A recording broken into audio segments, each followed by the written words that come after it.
J'ai eu la possibilité de pouvoir discuter avec un de mes amis, un doctorant qui se spécialise en cybersécurité, en droit lié au cyberespace et notamment à la cybersécurité.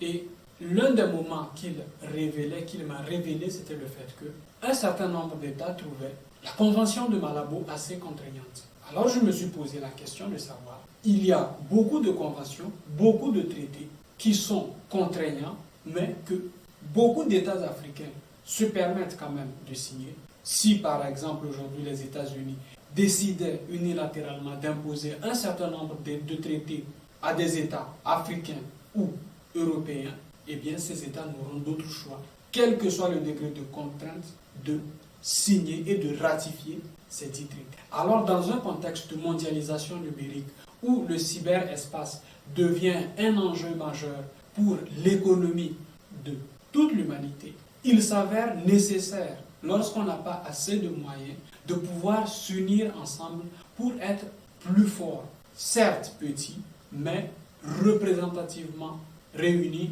en une seule représentation. Quelques exemples de ce que nous allons voir très prochainement, dans moins d'une décennie, comme conséquence à cette non-ratification.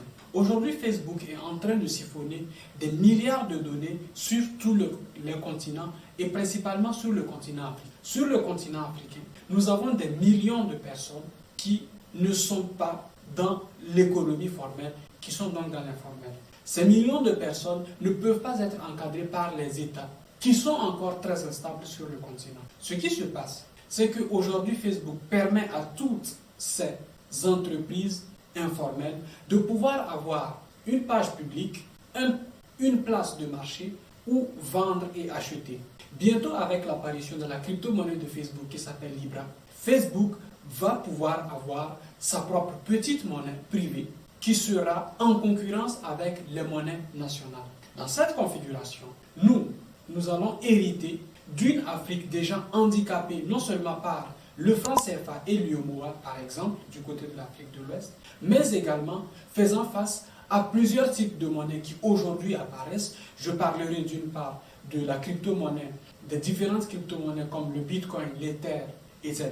Mais je parlerai également des monnaies privées qui vont apparaître dans la décennie qui est en train de commencer, et notamment des monnaies de géants numériques comme Facebook, des monnaies de grandes banques privées comme la JP Morgan, etc. L'une des questions que je me pose, c'est ce qu'addeviendra cette partie de la couche de la population qui sera complètement laissée pour compte à cause de l'apparition de robots et d'intelligence artificielle capables de remplacer ces personnes-là.